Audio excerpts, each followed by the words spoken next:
다 함께 사도신경하심으로 2026년 5월 1일 금요일 새벽기도에 하나님께 올려드리겠습니다. 전능하사 천지를 만드신 하나님 아버지를 내가 믿사오며 그 외아들 우리 주 예수 그리스도를 믿사오니 이는 성령으로 잉태하사 동정녀 마리아에게 나시고 본디오 빌라도에게 고난을 받으사 십자가에 못 박혀 죽으시고 장사한 지 사흘 만에 죽은 자 가운데서 다시 살아나시며 하늘에 오르사 전능하신 하나님 우편에 앉아 계시다가 저리로서 산자와 죽은 자를 심판하러 오시리라. 성령을 믿사오며 거룩한 공예와 성도가 서로 교통하는 것과 죄를 사하여 주시는 것과 몸이 다시 사는 것과 영원히 사는 것을 믿사옵나이다. 아멘. 찬송가 543장 찬송하시겠습니다.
하나님 아버지 감사합니다. 날마다 매 순간마다 주님께서 저희를 불쌍히 여기셔서 항상 눈동자처럼 지켜주셔서 죄악으로 가득한 세상에서도 흔들리지 않는 믿음으로 살게 하심을 감사드립니다. 저희들이 지난밤부터 오늘 새벽까지 잠들어 있는 동안에도 주님께서 친히 저희들을 지켜주셨다가 이 새벽에도 친히 깨워주셔서 주님이 허락하신 또 하루를 살게 하심을 감사드립니다. 또한 오늘도 저희들이 영혼을 강건케 하셔서 지치지 않고 온 맘 다해 주님을 찬양하며 주님이 인도하심 따라 살게 하시기 위해 주시는 말씀을 이 시간에 받기를 소망합니다. 하나님이 이 시간에 주시는 말씀을 통해 영적인 능력을 저희 심령 가운데 풍성하게 부어주셔서 더욱더 힘을 다해 믿음의 길로만 나아가는 복된 하루가 되게 하여 주옵소서. 감사드리오며 우리 주 예수 그리스도의 이름으로 기도드리옵나이다. 아멘. 자, 이 시간에 하나님이 주시는 말씀은 창세기 30장 25절부터 43절까지 말씀 보겠습니다. 자, 화면을 보시면서 창세기 30장 25절부터 함께 합독하시겠습니다. 라헬이 요셉을 낳았을 때에 야곱이 라반에게 이르되 나를 보내어 내 고향 나의 땅으로 가게 하시되 내가 외삼촌에게서 일하고 얻은 처자를 내게 주시어 나로 가게 하소서. 내가 외삼촌에게 한 일은 외삼촌이 아시나이다. 라반이 그에게 이르되 여호와께서 너로 말미암아 내게 복 주신 줄을 내가 깨달았노니 내가 나를 사랑스럽게 여기거든 그대로 있으라. 또 이르되 내 품삯을 정하라. 내가 그것을 주리라. 야곱이 그에게 이르되 내가 어떻게 외삼촌을 섬겼는지 어떻게 외삼촌의 가축을 쳤는지 외삼촌이 아시나이다. 내가 오기 전에는 외삼촌이 소유가 적더니 번성하여 때를 이루었으니 내 발이 이르는 곳마다 여호와께서 외삼촌에게 복을 주셨나이다. 그러나 나는 언제나 내 집을 세우리이까. 라반이 이르되 내가 무엇으로 내게 주랴? 야곱이 이르되 외삼촌께서 내게 아무것도 주시지 않아도 나를 위하여 이 일을 행하시면 내가 다시 외삼촌의 양떼를 먹이고 지키리이다. 오늘 내가 외삼촌의 양떼에 두루 다니며 그 양 중에 아롱진 것과 점 있는 것과 검은 것을 가려내며 또 염소 중에 점 있는 것과 아롱진 것을 가려내리니 이 같은 것이 내 품삯이 되리이다. 후일에 외삼촌께서 오셔서 내 품삯을 조사하실 때에 나의 의가 내 대답이 되리이다. 내게 혹시 염소 중 아롱지지 아니한 것이나 점이 없는 것이나 양 중에 검지 아니한 것이 있거든 다 도둑질한 것으로 인정하소서. 라반이 이르되 내가 내 말대로 하리라 하고 그날에 그가 순염소 중 얼룩무늬 있는 것과 점 있는 것을 가리고 암염소 중 흰 바탕이 아롱진 것과 점 있는 것을 가리고 양 중에 검은 것들을 가려 자기 아들들의 손에 맡기고 자기와 야곱의 사이를 사흘길이 뜨게 하였고 야곱은 라반이 남은 양떼를 치니라. 야곱이 버드나무와 살구나무와 신풍나무의 푸른 가지를 가져다가 그것들이 껍질을 벗겨 흰 무늬를 내고 그 껍질 벗긴 가지를 양떼가 와서 먹는 개천의 물 구유에 세워 양떼를 향하게 하며 그떼가 물을 먹으러 올 때에 새끼를 베니 가지 앞에서 새끼를 뱀으로 얼룩얼룩한 것과 점이 있고 아롱진 것을 낳은지라. 야곱이 새끼 양을 구분하고 그 얼룩무늬와 검은 빛이 있는 것을 라반의 양과 서로 마주보게 하며 자기 양을 따로 두어 라반의 양과 섞이지 않게 하며 튼튼한 양이 새끼 뵐 때에는 야곱이 개천에다가 양떼의 눈앞에 그 가지를 두어 양이 그 가지 곁에서 새끼를 베게 하고 약한 양이면 그 가지를 두지 아니하니 그렇게 함으로 약한 것은 라반의 것이 되고 튼튼한 것은 야곱의 것이 된지라. 이에 그 사람이 매우 번창하여 양떼와 노비와 낙타와 나귀가 많았더라. 아멘. 여러분 살다 보면 열심히 믿음으로 사는데도 손해만 보는 것 같아 보일 때가 있습니다. 그러나 예수 믿는 하나님의 자녀라면 그때도 흔들림이 없는 믿음으로 살아야 합니다. 하나님께서 믿음으로 사는 자들에게만 주시는 축복이 있기 때문입니다. 여러분 하나님께서 믿음으로 사는 자들에게 어떤 축복을 예비해 놓으실까요? 첫째로 머무는 곳마다 복의 통로가 되게 하시는 축복입니다.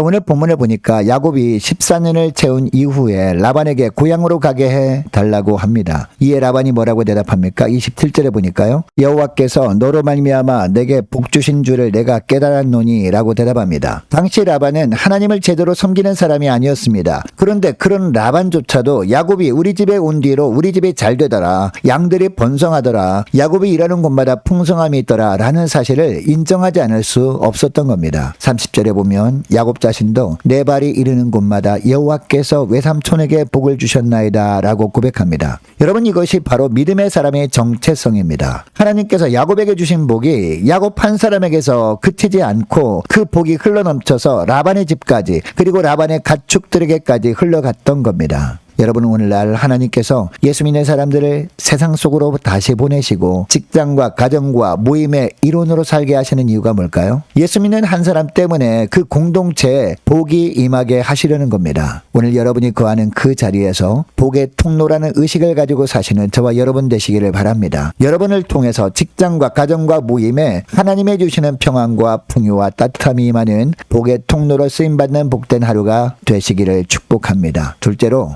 사람들은 알아주지 않아도 하나님은 알아주시고 기억해 주시는 축복입니다. 여러분 야곱이 복의 통로로 쓰임받게 되었던 이유가 뭘까요? 사람의 평가에 얽매이지 않고 오직 자신을 지켜보시는 하나님 앞에서 하나님만을 신뢰하며 살았기 때문이었습니다. 그동안 라반이 야곱에게 어떻게 했습니까? 결혼할 때 야곱의 신부로 라헬 대신 레아를 보내서 야곱을 속입니다. 14년 동안 일을 시키면서 임금을 단 한 푼도 주지 않았습니다. 이제 임금을 정하기로 약속한 후에도 야곱 몫으로 정한 점 있는 양과 염소들을 미리 빼돌려서 자기 아들들에게 맡기고 멀리 떨어진 곳에 숨겨둡니다. 야곱 입장에서는 너무나 억울하고 분통이 터질 일이었을 겁니다. 14년의 수고가 송두리째 무시당하는 것 같은 느낌이었을 겁니다. 당장 라반에게 달려가서 아니 외삼촌 어떻게 나한테 이러실 수 있습니까? 라고 따질만 합니다. 그런데 놀랍게도 야곱은 그렇게 하지 않습니다. 왜 그랬을까요? 야곱은 라반이 내 수고를 몰라줘도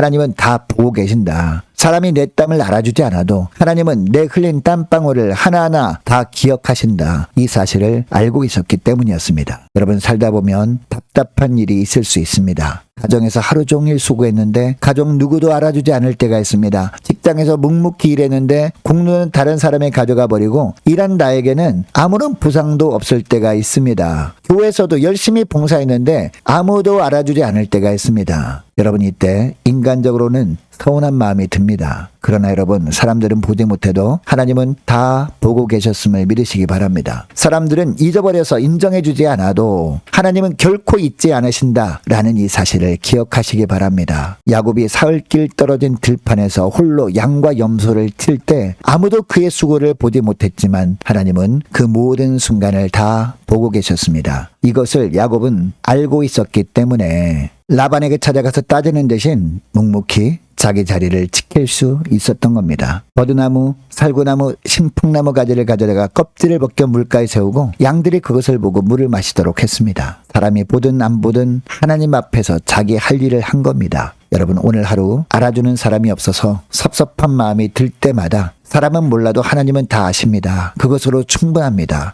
고백하면서 사람의 박수가 아니라 하나님을 미소 짓게 하는 복된 하루가 되시기를 주의 이름으로 축복합니다. 셋째로 억울한 일을 하나님께서 친히 갚아주시는 축복입니다. 43절을 보면 이에 그 사람이 매우 번창하여 양떼와 노비와 낙타와 나귀가 많았더라 라고 하고 있습니다. 여러분 14년 동안 빈손이었던 야곱을 하나님께서 단 6년 만에 큰 부자가 되게 하십니다. 하나님께서 친히 그의 억울함을 갚아주신 겁니다. 라반이 떼어먹은 임금의 몇 배, 몇십 배를 하나님께서 세워주신 겁니다. 그동안 라반은 야곱에게 임금으로 주겠다고 약속했던 점 있는 양과 염소를 빼돌려서 점 있는 양과 염소가 태어나지 않게 해서 야곱을 또 공짜로 써먹을 수 있을 거라는 꼼수를 부렸습니다. 그러나 하나님께서는 그 어떤 환경 속에서도 점 있고 아롱진 새끼들이 태어나게 하시는 분이셨습니다. 사람이 아무리 막아도 하나님이 채우시기로 작정하시면 그 누구도 막을 수 없다는 사실을 보여주신 겁니다.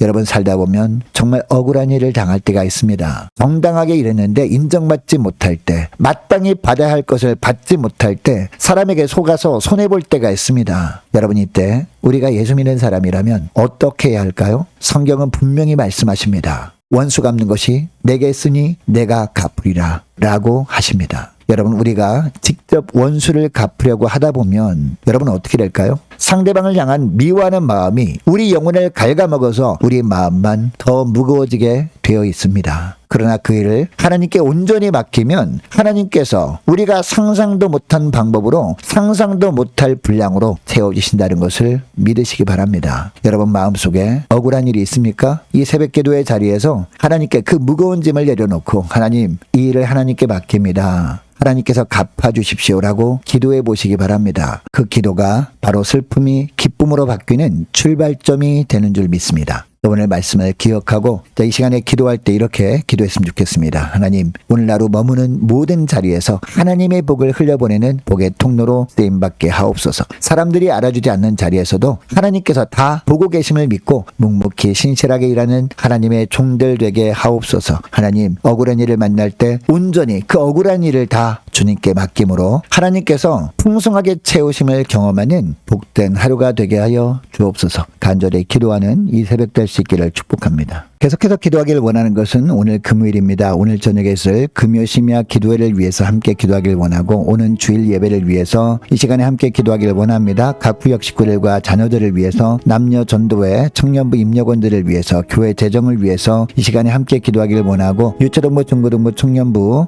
위해서 함께 기도하기를 원합니다. 남녀 전도회와 각 구역을 위해서 함께 기도하기를 원하고 또 많은 환우들이 있습니다. 환우들 위해서 기도해 주시기 바랍니다. 취업을 앞둔 우리 지체들을 위해서 선교사님들 가정들과 나라와 민족을 지켜 주옵소서. 함께 기도하기를 원하고 우리 교회 앞날을 위해서 저와 여러분이 가지고 나온 기도 제목들 놓고 이 시간에 함께 기도하기를 원합니다. 기도하겠습니다.